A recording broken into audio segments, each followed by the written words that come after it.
Good evening, everyone.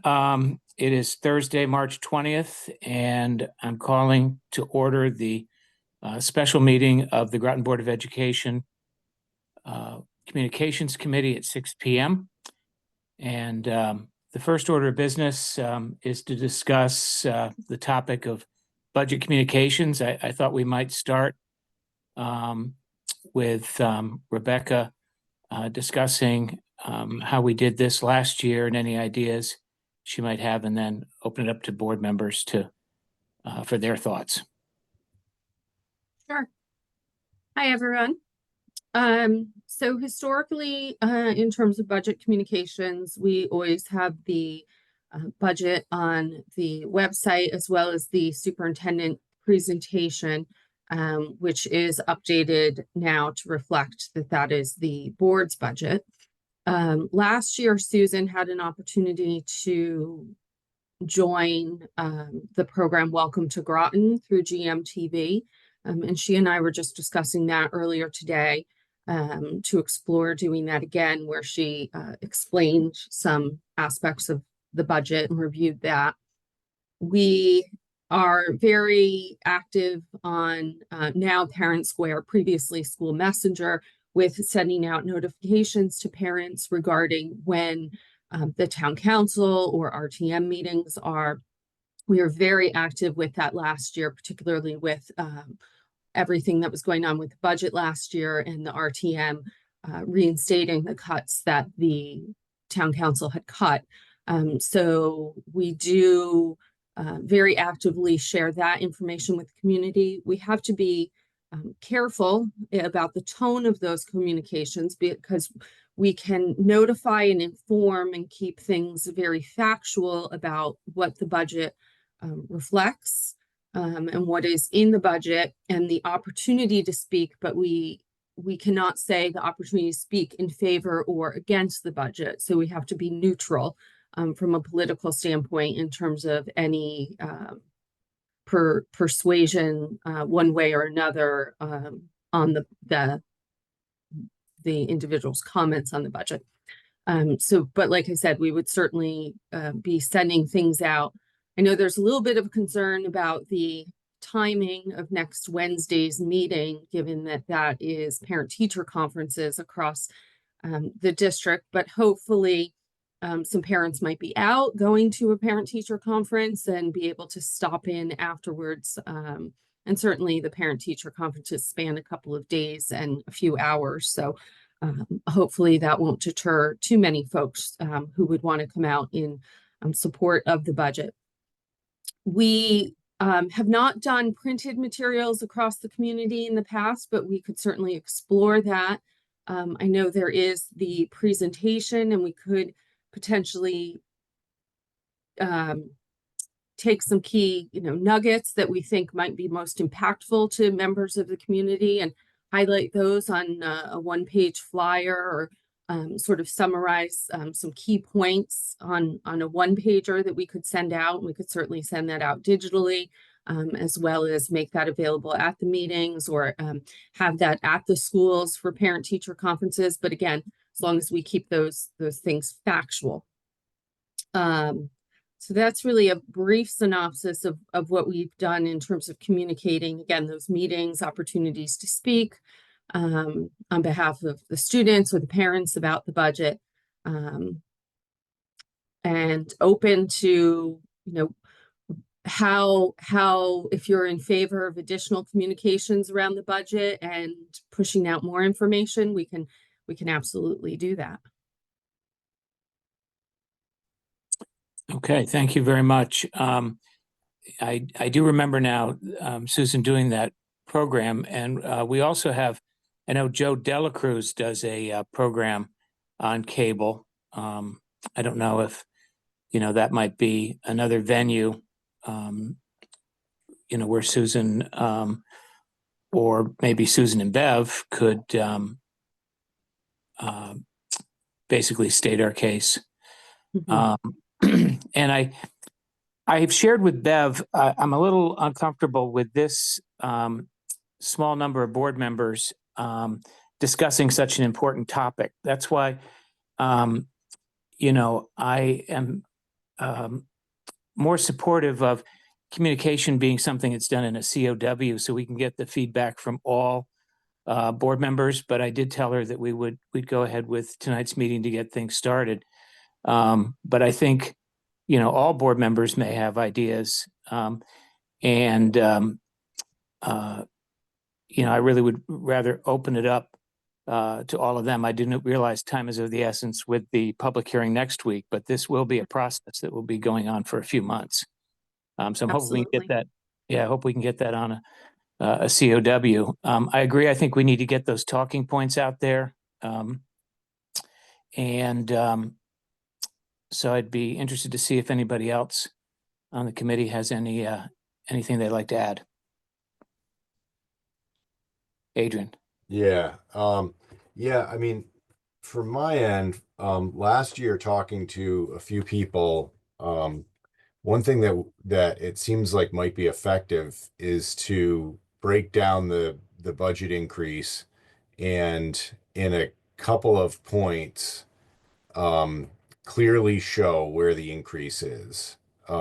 So because I know from my own dealing with the budget, there's like a million aspects to what the increase was, but it would be great to have a couple of bullet points and then a percentage or number next to them and say that, that because I think in general, the budget is so big and so complicated that it's hard for people to understand.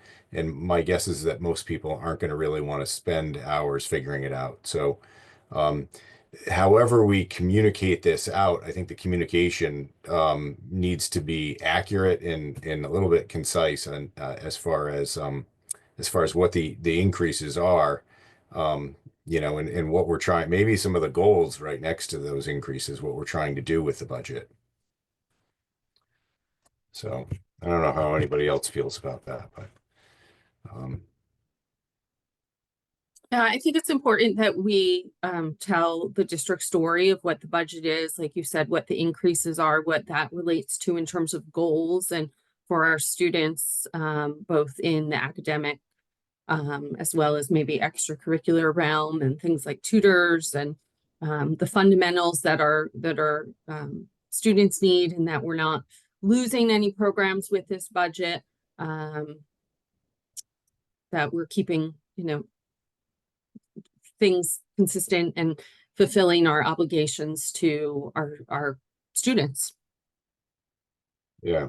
I mean, Jay, maybe you would know this, but I mean, if our budget were to get cut significantly, I mean, have we talked about what would be cut? I guess I mean, I don't remember that from the meeting, so I guess that would come down the line, but Yeah, I don't really recall us sort of coming up with a backup plan. Once the town bodies have determined what the increase will be, then there may be some discussion there. I'm against. I know there's been a tendency in the past to trot out some of the draconian things that could happen. And I really don't support doing anything like that. But I think we just need to state our case that this budget, supports our students and lay out, as you mentioned, Adrian, what is really driving it. And of course, we all know inflation is affecting everything. And things like electricity, I think everyone can relate to that, and the additional fees that have been placed on electric bills that the General Assembly still, I believe, is grappling with. So, yeah, those message points, I think, to get out there, in support of our budget, are going to be critical. yeah, and I actually just I went on the Ed site today, and the state they finally put up the numbers for the state, so we kind of know where our budget is in relation to the state, and we're basically still 10%, or at least through 24, we were still 10% below the state average. So I think we are pretty effective. We're doing it as far as the quality of education that we're giving for the amount of the funds that it's taking us. I think we're doing a really good job. So maybe pointing out some of the positives of that. Um, to let people know that these, we have some increases, but everyone has increases. Right. That would be a good point, Rebecca, to add to to the list about how even with this increase, how it works out statewide in comparison.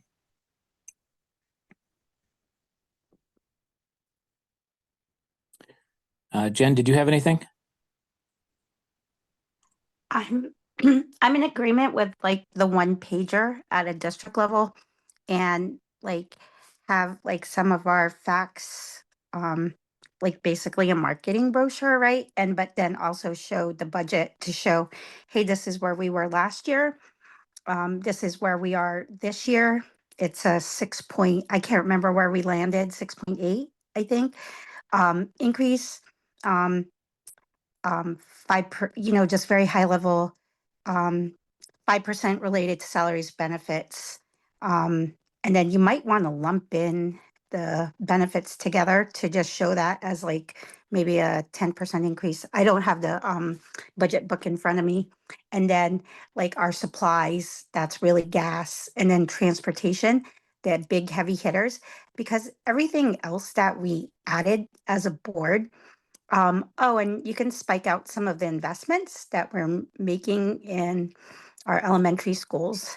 Not necessarily dollar amounts, but saying, hey, we're investing in X amount of tutors, a nurse in Groton Middle School for whatever it may be. Just like maybe like 6 or 7 bullet points underneath reflecting why there's an increase, and then like everything that we've accomplished like within the past year and what we're projecting to accomplish, like a very, very, very tailored marketing, not a finance type of document, so that when you do hand it out to the parents at those parent teacher conference, they can understand, and maybe you even they can understand and see like, oh yes, we as a board are investing in our students. And then maybe we list out, if we can't obviously make it to this meeting coming up, whenever they're having their next meeting, saying next meeting is blah, if you're interested in voicing your support. Or you can also say, here's like a QR code where you can send comments into, and then we compile it for them and then just hand it in. Obviously, we're capturing name, address, and then whatever comments, maybe limit it to like, I don't know, 2,000 characters. I don't know what's enough. I don't, you know what I mean? So I feel like that's a way that we can leverage support, because having a hard copy, having like a little QR code, people are always on their phone. They can scan the QR code, put their name, their address, and then voice support for it. We consolidate it and we give it to the town. We didn't influence them in any way, I think. I think that was one of the criterias that Rebecca had mentioned, that we can't say either support or decline. It's just, here's an opportunity to voice your opinion. That's sort of what I was thinking, like in this short method, and how quick we can get it out to the parents. So that's all. Okay, thank you, Jen. Mhm. I think that's a good idea. To poll the parents. And and citizens of the town. It's not just the Yes. parents, it's everybody, all the stakeholders. Yes, Um, because we could put it on our website and we can ask the town to put it on their website because they put a copy of our budget book onto their website. Oh, I'm sorry, I don't have my video on. Sorry. Yeah, no, so that we can also have it, put that QR code. Just because mail is old, obviously regular postal mail is not going to cut it. Email, that's sort of like not how people communicate nowadays. So definitely things that will be easy and something that we can capture. We can also do a share. We could have 2 QR codes, right? We could have one to collect data and then one for that little one-page flyer. I don't know, Anne Marie, when Beverly and I visited the high school that day, they showed us a video of some of the high school students.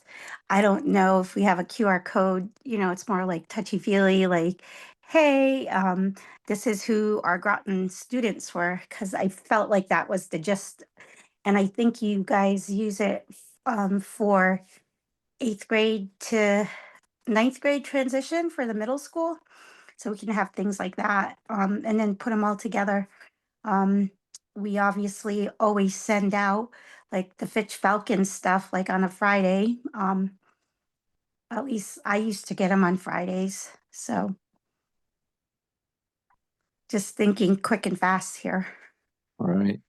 Thanks. All right. Yeah, thank you. And I know, Anne-Marie, you had something you wanted to add?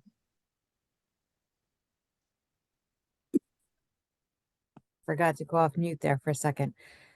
Yeah, I think everyone's ideas are really great. Some of the things that in my background and an experience in terms of just letting people know what is in the budget, some of the things that that I've included in the past have been a comparison of budgets in the area. So Rebecca, I don't know if there are districts in the area that have already presented their budget.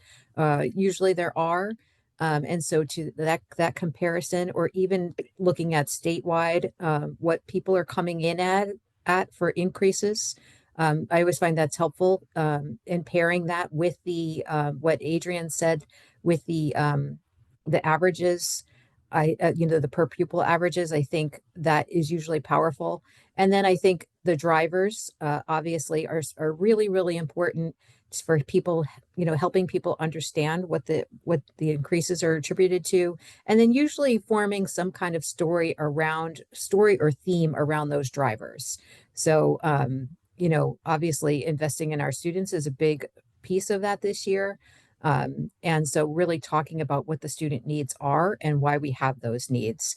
And I think generally the more simple that we can get, the better, because the ultimate goal is you want people to understand and support.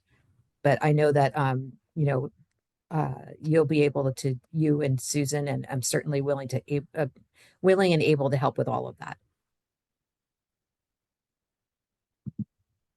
Okay, thank you very much. I can't Any seem other- to raise my hand. I don't know if anybody else has their hand raised, but if not, I'm raising my hand. Yeah. All right. Back to you, Rebecca. Thank you. First of all, I love Jen's QR code ideas. I'm kind of ashamed I didn't think of it myself because I'm a big fan of QR code and we use them a ton on different things. So we could absolutely create, a very a fillable form that it would direct people to voice their thoughts on the budget, like you were suggesting. And I was looking earlier today at the budget presentation, and I was seeing those charts regarding comparisons to area districts. I know we're the only districts below us are North Stonington and Ledyard. And there's a whole slew who are, have a higher per pupil expenditure above us. So I think those, like you were saying, those facts and details are easy for people to understand and really see where we are and what we're not, what we're doing and asking for is not exuberant by any means. And to Adrian, your point about, you know, our students are getting a very high quality education and enriching experience at a very solid investment for our community, and very much, you know, I'm not exactly sure what words I want to use right now, but you know, lagging behind or you know, kind of lower than the other communities. So I think we can highlight those things. I know some of the schools have, most of the schools have video displays as well. So I'm thinking it would be great, and I think we could get this done, to do a handout and have the QR code and some of these details, but I'd almost like to try to do even a quick little, very infographic, icon-y, like little, you know, 2-minute video that maybe just shows some highlights that perhaps we could play on some of the screens and monitors and also put on the website, and perhaps even social media. I don't, again, I want to just make sure we're well within any parameters.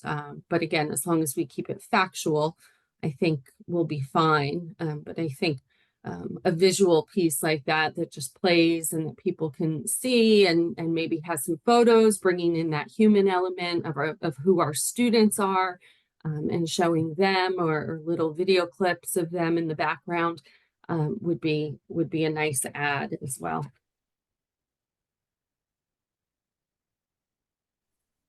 Okay. Yeah, I think Thank- that'd be great. If that obviously putting a video together is a lot of work. So so you would be the one, right?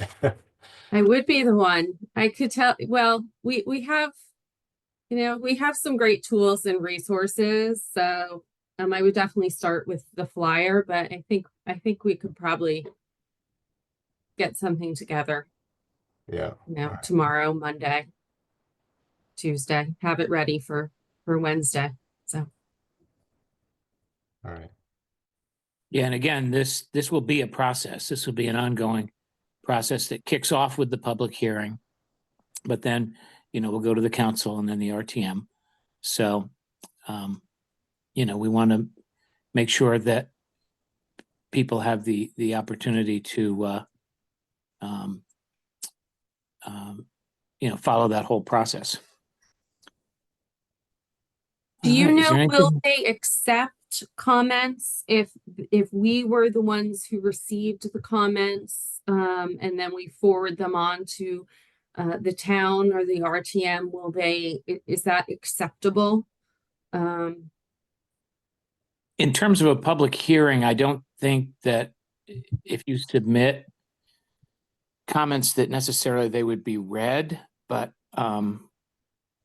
I seem to think that in the past, there have been requests to put them in the minutes. But I don't know, honestly, whether that's appropriate with a public hearing, because a public hearing is a legally noticed, you know, meeting. And I believe this particular one is the only one that's required by law. I mean, we have ours, you know, but this one, I believe the town is required by law to have it. So there could be certain guidelines that they'd have to follow with regard to that. Obviously, the best impact is having someone, you know, in the room or on Zoom participating in the meeting that night. You know, so if we can get some voices out there. We do also, for those who can't make it, we have always included in the communications how folks can submit comment or link to, for example, the RTM members page, so that folks can write to them, have their email addresses, those sorts of things. If they can't make it in person, do want to submit something. We've always included that in the communications as well. Okay. Are there any more comments on budget communications? If not, we'll move to the report from Rebecca on what she's been doing since our last meeting. Any updates? I'm gonna share my screen here. Try to.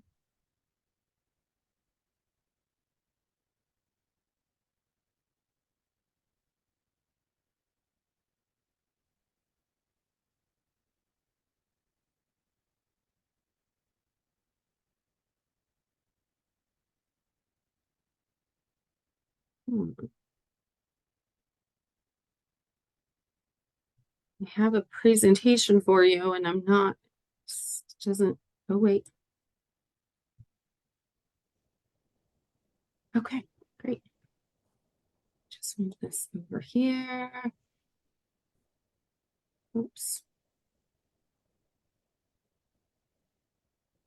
There we go. So I did just put together a little presentation to share with you. So recent projects that I wanted to highlight, and these were all things that were listed last time we met as upcoming projects. And these have all either happened or are still in the process of happening. So we did get out a School Matters District newsletter, which hopefully you all saw. Susan did talk about the budget in that. We've been doing a lot around attendance communications, and I'll talk a little bit more about that. Report card distribution, which I'm going to feature for you and is something we talked about last time. The strategic plan survey had gone out, and that feedback and the strategic plan is well in development. We're working on, I'm specifically focused on the overall design of that piece. We've been doing a tremendous amount around career pathways, program of studies, opportunities at Fitch High School. We completely revamped the Fitch High School program of studies and put it into a digital format, actually a couple of different formats on the website. Really made it or a little more interactive for both students and parents, and also had a flip book version. So really trying to meet our families and our students where they are and providing multiple options for them to consume information in the ways that is most useful and helpful for them. We have just produced several career pathways banners for Fitch High School, really branding that program. And they're having at Groton Middle School tomorrow morning a wonderful career event from about 8:15 to 10:15 in the morning, where the 8th graders will be talking with different companies and representatives, and they have these banners for that event. And we are very deep in K registration for next school year and our spring magnet lottery. So that's all chugging along and going well. And then the budget, which we're doing different things for. But what I wanted to really highlight, because it was a topic of conversation last time, was Parent Square, and specifically the report card distribution, and also just some slightly deeper metrics on our parents. I think you, Adrienne, had asked if we knew how many of our parents were really using it and on it. So here's just the district snapshot of where we are currently in terms of the number of students, staff, teachers, and parents. You can see at the bottom here, and this 18 number down here that says non-contactable, that tends to always hover around 16 to 18, but it's a fluid 16 to 18 because people's phone numbers changes, their emails change, contact information changes. But the wonderful thing is that we can see that and see where there's maybe a failure and follow up with that family to make sure we have their correct information. So we do have, and I want to highlight this here because I'm going to get into this a little more detailed. We have 4,961 unique parents in the district. Obviously, we have a lot of parents who have multiple children in the district, but that is the number of unique parents that we have. And our total number of unique students, 4,021 currently as of today. So this chart is showing you the percentage of students who have at least one parent who is registered on Parent Square. Now keep in mind that whether a parent is registered or not, they are receiving communications from us, but registering allows them to engage more deeply with us, filling out forms, messaging their child's teacher, using some of the additional tools and features. So we have 96.8% of our students have at least one parent who is registered with Parent Square. The number is not showing with the red, but I believe it's 123 students do not have either parent registered on Parent Square. But again, they are receiving those communications that we push out. They're just not engaging totally. And we certainly want to push to get 100% engagement.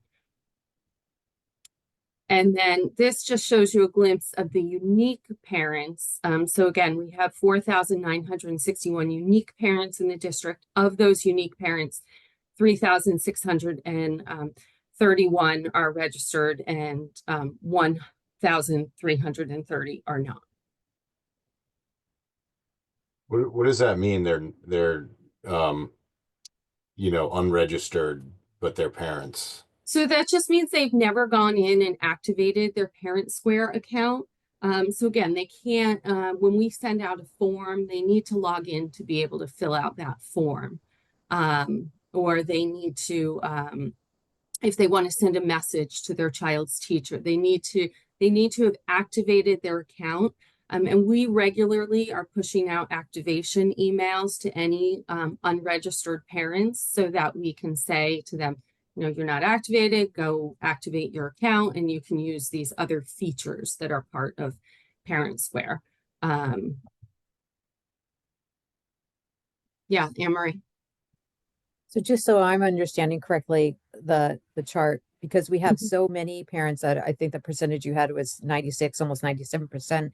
Is this possible that maybe I am the parent in the household that was like steps up and says, okay, I'll receive all the notification, but my spouse doesn't necessarily need to? Absolutely. Okay.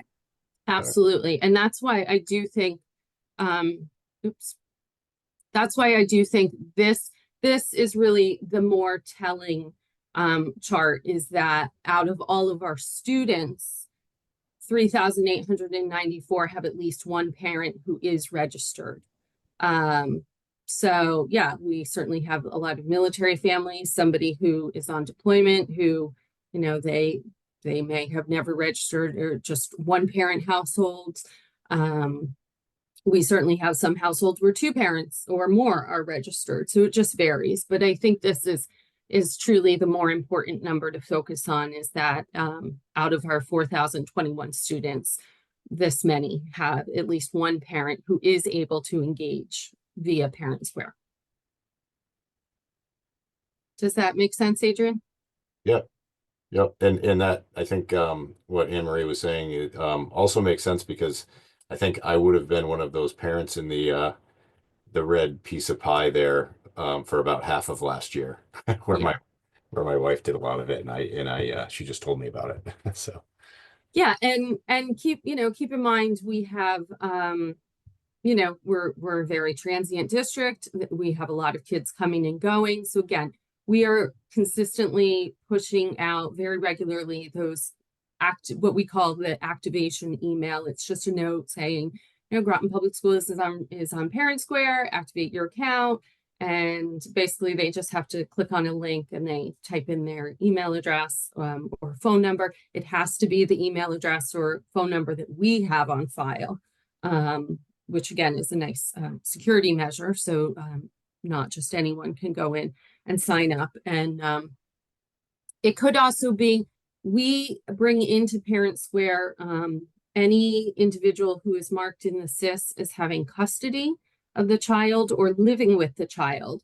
So this sometimes in this red could be a grandparent who lives with the child and is part of this 4,961 number, and just doesn't really have a need to, engage or interact, but that's who we import into Parent Square. So you know, there could be aunts and uncles who live with a child, but you know, they don't necessarily want to be receiving information. And then this is the district level. We actually can look at this for all of the school levels.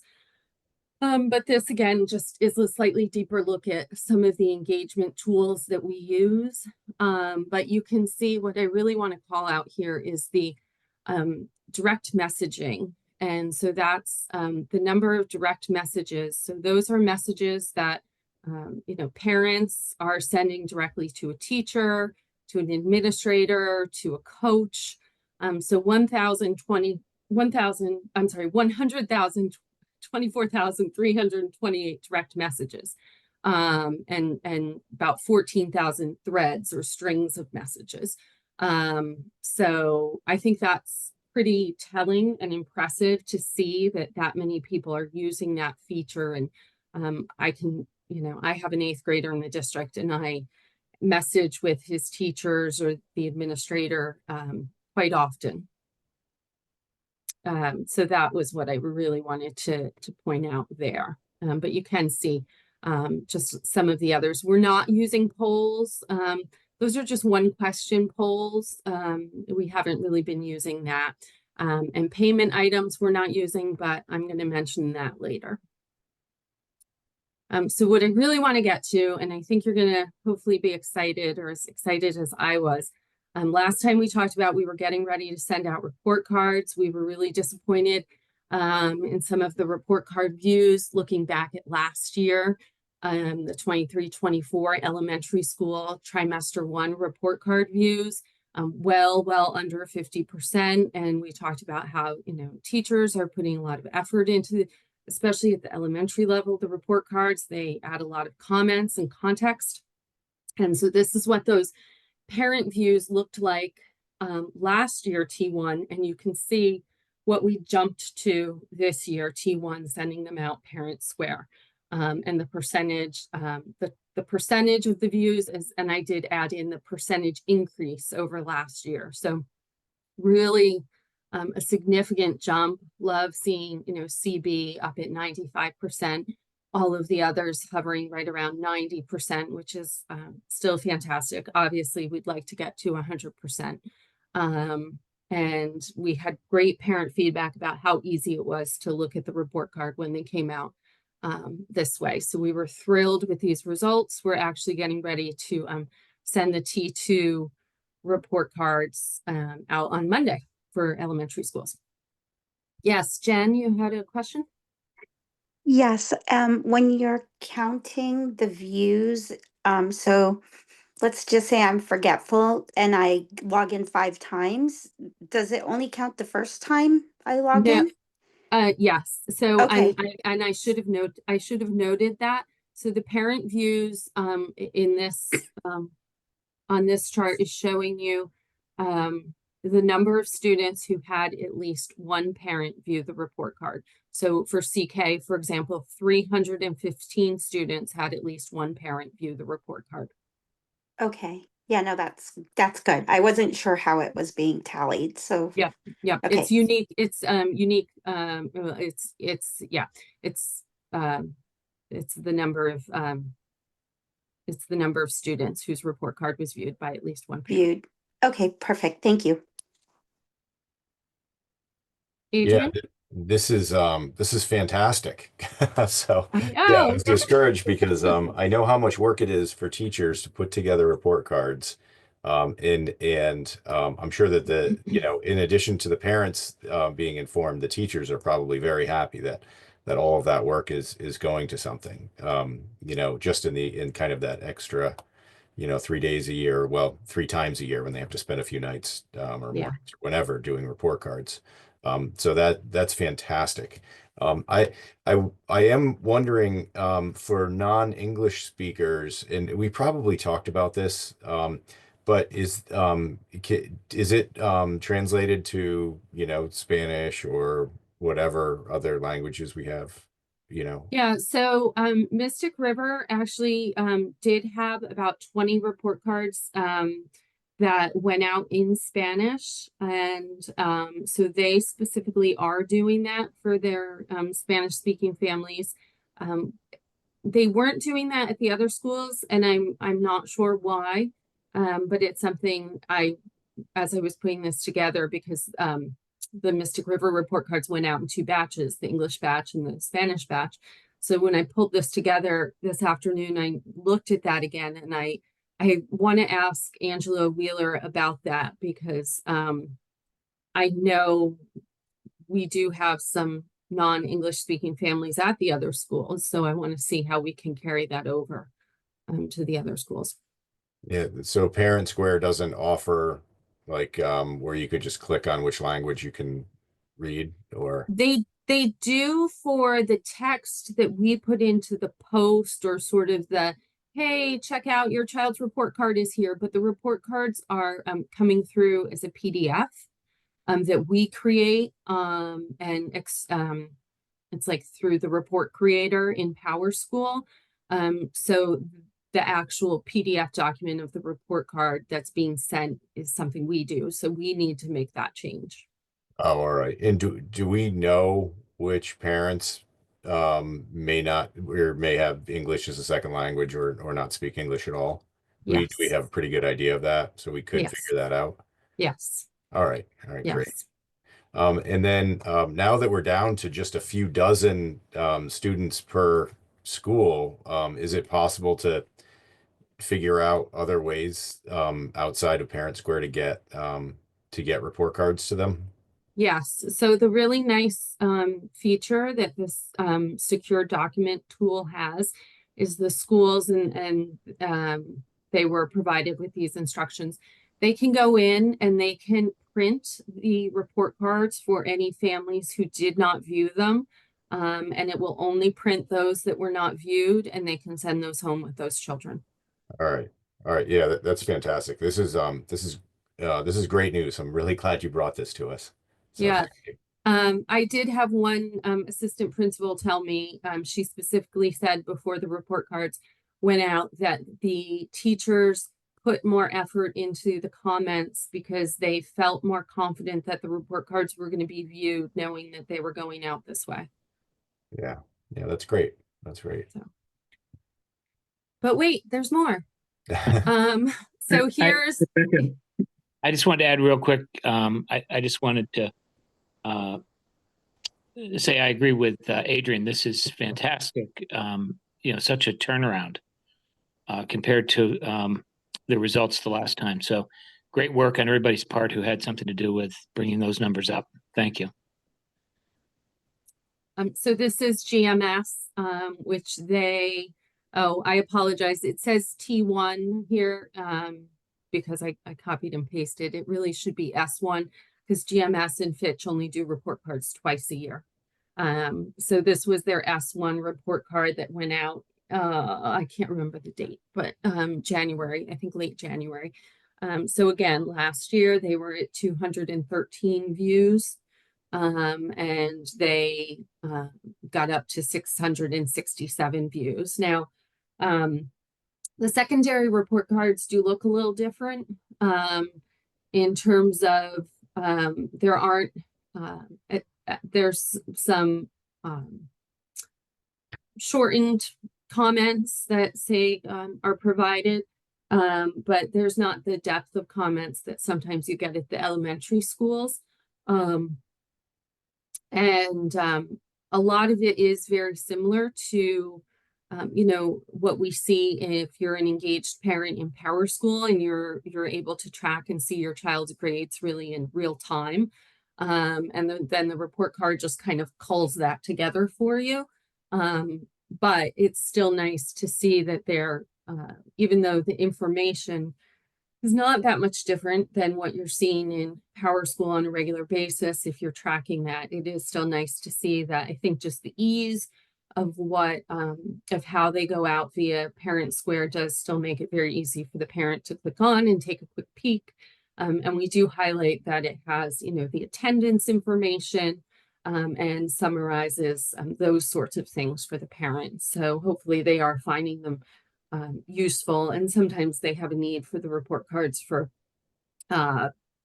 different camps or scholarships or things like that, even at the middle school level. So I'm still, and I mean, a 213% increase there. So very happy with that. And then this was Fitch. Oh, I don't know what even to say about this, but it's again, this should be S1, not T1. Yeah. So we went from 6 to 544. So we were really, really excited about that. And it's great to see more parents engaging there. Yeah, Jen. So I was a parent in that grade that only had 6. I can probably tell you I was not one of the 6 because what happens, I think, at the high school level is um, when you're looking at, I think it was Power School at the time. Even if you don't see the report card, you see their grades at the end of the semester. So to defend the poor parents of the prior I know. period, but great job on getting like 500, what was it? 544 parents to look at the report cards. So good job. Yeah. Yeah, when I calculated this, a 9,000% increase, I felt a little silly writing this one there, but I was like, well, I can't leave them out. Adrian? Oh yeah, I was just going to ask, here again, I'm going to admit that, I'm guilty of this because I don't know that I look at both my children are in high school now, and I don't know that I look at a parent square to find the report cards now that I have Power School and I can kind of keep track of things pretty well, and I feel like I communicate with my kids. But it might be nice to see that. Is there a way to link? So I was just looking at Power School, and if you click down in quarter 1 or quarter 2 or semester 1, is there a way to link like a little line in Power School to say, the report cards are out. Click here to read on Parent Square or something like that, just to tell people that there might be a way to have a little bit more detail or a little bit more dialogue from the teacher. Yeah, I'll have to check with Angela Wheeler on that, our Power School administrator, to see if we can do that. It's important to note, and we included this in our communications, that report cards are still available in Power School.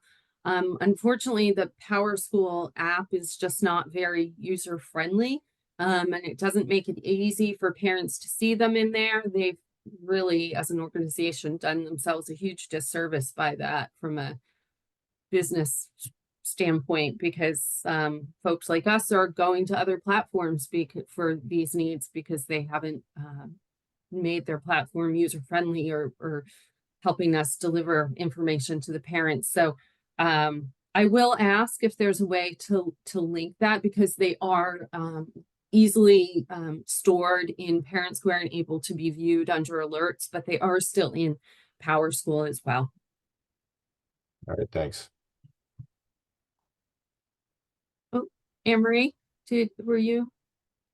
I had my hand up, but I think, people said what I was going to say. I think a big thing with parents that are at the high school level is they have that access to Power School. I know I'm guilty of that myself, that I'm looking pretty semi-regularly at my high school seniors not report card, but grades on Power School. And so when the report card comes out, I don't really feel like there's any new information for me. So maybe that's what we're experiencing as well.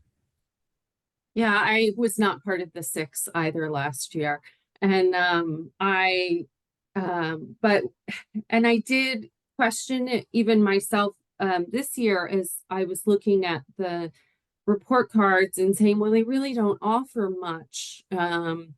But when I looked at it, and this is what we'll continue to emphasize, it does give a really nice snapshot and synopsis of where your kid is across all the classes, across attendance. It shows you your, maybe their S1 exam score. So we'll keep emphasizing that to hopefully keep this number up. And again, it's so easy just to click on it. And I was just thinking, Adrian, about, what you said about Power School too. If folks don't log into it frequently, and the report cards aren't very easily available in the app, you have to go to a web browser. So then you have to go on, your desktop, and now you have to log in. And if you have the app like me, you just have it. You don't ever log in. You're always logged in, and people don't remember what their password is. So, it's just not, they hopefully they'll make some improvements there in the future. Oh, so it's Because not even on Power School. Sorry, I didn't mean to, but it's not even on Power School on your phone. You have, no, mm-mm, oh yeah, 'cause unless I was just looking through the app and I couldn't find it, mm-mm, and I can't say that I've ever been on it except for maybe once to set it up on a computer. So yep, I imagine no, parents are probably like that. no. And we ask over and over again, and nope. You have to be able to look at it on your phone, you would have to go to Google, go to powerschool.com, or Safari, log in and look at it that way. So, but that all being said, we did make sure in our communications that we let parents know it's in Parent Square now with this easy one click, but you still can find the report card in Power School. So we did still have some folks who looked at it in Power School.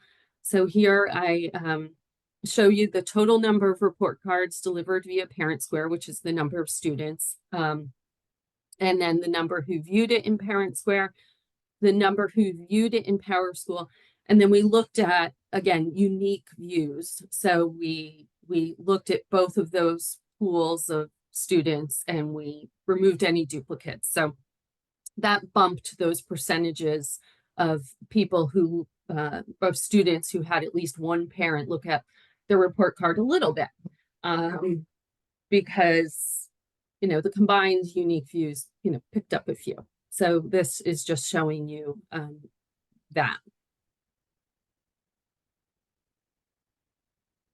Any other questions on report cards? Like I said, we'll have T2 elementary are going out next week, so we'll be doing the very same thing, and hopefully see wonderful results again. And then S2 for Groton Middle and Fitch will go out at the end of the year.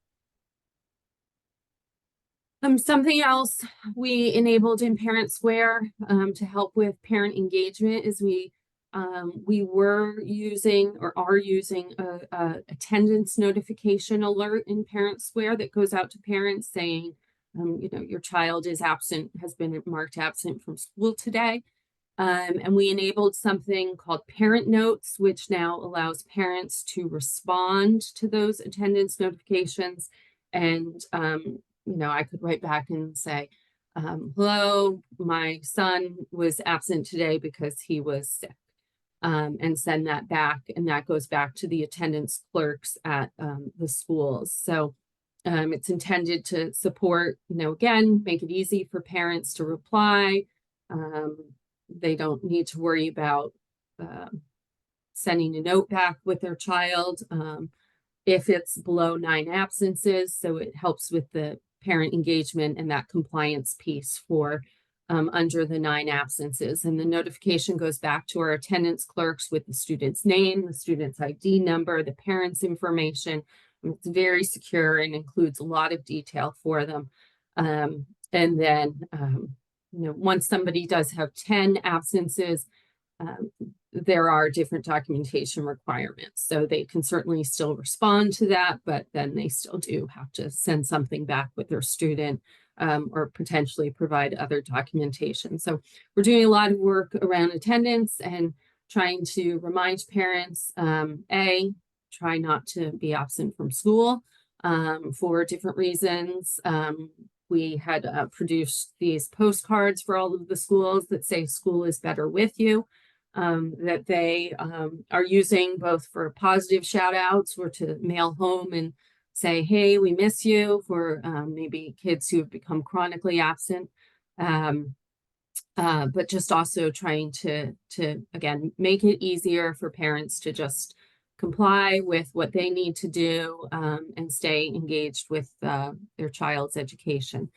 So we did look at that, and that, complies with what we have to do with attendance and the documentation we need to receive. So that's been happening. And I think it was GMS last week who reported they feel that it's going well, and that they are seeing an increase in parents who are complying and sending in the notes. And then sort of our roadmap moving forward. I mean, obviously, Parent Square is going really well for us on a couple of different fronts. They're working on some other attendance communications products to really track and analyze attendance trends and communicate and engage with parents and students to hopefully get those kids back into school if they're absent. So they're piloting this program, and we're hoping that we might be able to pilot it with them in the coming months. They're currently piloting it mostly on the West Coast, but we'll be evolving here. So we'll be having some conversations and looking at that product and see what it might be able to do for us as an add-on. We have been exploring something called Parent Square Pay, which again is a built-in payment platform for when parents need to make payments for, you know, different things, library books, field trips, other programs potentially. That has been very successful for a lot of districts that they piloted that with. And we're also looking at something called community groups, which allows for folks who are who don't fall into those categories of parents or lives with a child who are automatically brought into Parent Square. It would allow us to allow community members to opt into specific messaging. So for example, we might create a group around athletics events for people who want to hear about, you know, when the games are because they like to come out to the games, or maybe the arts events. Or it might be an opportunity for us to stay in touch with alumni who are no longer part of our system. So looking at that, and then looking at expanding our use of forms, which has been successful in the implementations we've used that on to date. Right now, we have our intent to return forms out to our elementary and early childhood families. And that's a form that asks them if they are planning to return to the school district next year, and helps us make enrollment projections. And then secure document delivery, that is the feature that we're using for report cards. And we're looking at perhaps using that for attendance letters that need to go home when a child is chronically absent. And it offers, you know, we can see with these tools, we can see if an email was opened, we can see if it was clicked on. So, you know, sometimes we put things out in the mail, and while it might come back with a return to sender, beyond that, we don't know, did it end up in the garbage can? Was it actually read? So there's a lot of nice features beyond just saying, well, it went out. Like we can really see how our parents are engaging back, and if our messaging is getting to them. And so that's helpful. And then moving away from that, I highlighted earlier the career pathways. I know Superintendent Austin and Ben Moon presented about career pathways last week. I mentioned at the start, we've been doing a lot of work around that to highlight that program. You know, we again revamped the program of studies previously, and it still exists in this format, but it's an 80-something page Google Doc. So trying to scroll through an 80-page Google Doc on a phone is really challenging. And then if you want to go back to something, so again, we've put the program of studies into this digital format on the website where you can click on, say, the English department, and you can see all of the different classes. And we're going to be enhancing that even further so that users can go on and they can look at the program of studies and sort by, say, I'm a freshman and I'm interested in higher level classes. So they'll be able to sort, AP classes, IB classes, CP classes, honors, and really be able to dive in and customize their experience a little bit more. And then I mentioned the banners and the different materials that we've been producing. And we also did a parent IB webinar session when the school was in the program of studies, and we had about 80 parents sign up for that session. There was a lunchtime session and an evening session that Christopher Morth from the high school did, and I supported him with getting those invitations out, and the parents RSVP'd, and so that went very well.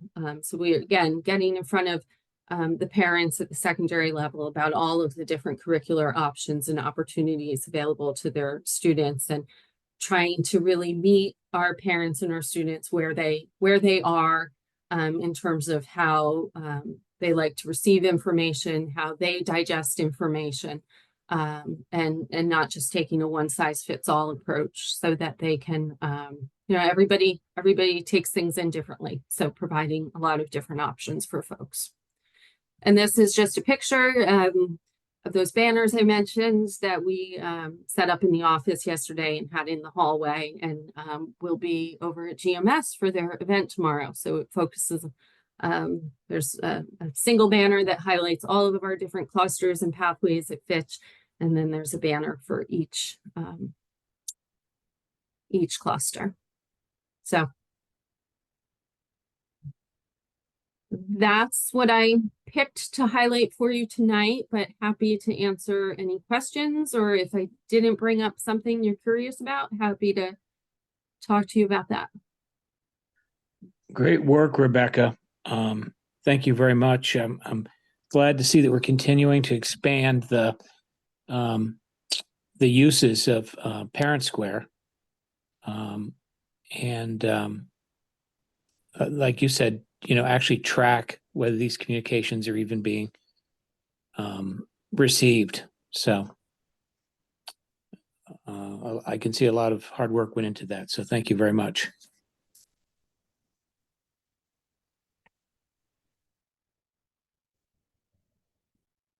Yeah, I really appreciate this update too. And I know it has been a lot of work and a big transition for everybody the last couple of years with this. So this is fantastic though. It's great to have this update.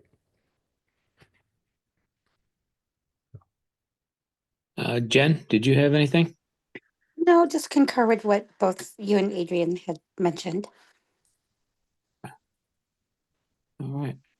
Thank you. you I'm again. really excited. Parent Square actually has asked me and one of the representatives from their company to potentially present at the CABE conference in November, which is at the Mystic Marriott, about school communications. So we just heard from them this afternoon that they sent in the proposal to CABE for us to do that presentation, and we'll see if we if that proposal is accepted. But that would be super exciting to shine a spotlight on what Groton Public Schools is doing to engage parents in and students in their child's education. So stay tuned. So Rebecca, that. I was wondering if you could share this presentation with the entire board. Like I said, I hate for all this good news to sort of get lost in this committee. I'd like the entire board to be aware, because everyone on the board has a stake in communications. And so I think it'd be great if you could send this whole presentation. Sure. Yeah. Happy to. Bring your date, and they can see the great work that's being done. All right. So unless there's anything else, I'll entertain a motion to adjourn. We'll make a motion to adjourn. All right. All in favor? Aye. Aye. Aye. All right. Again, have a great night. Thanks, Thanks. Good everyone. night.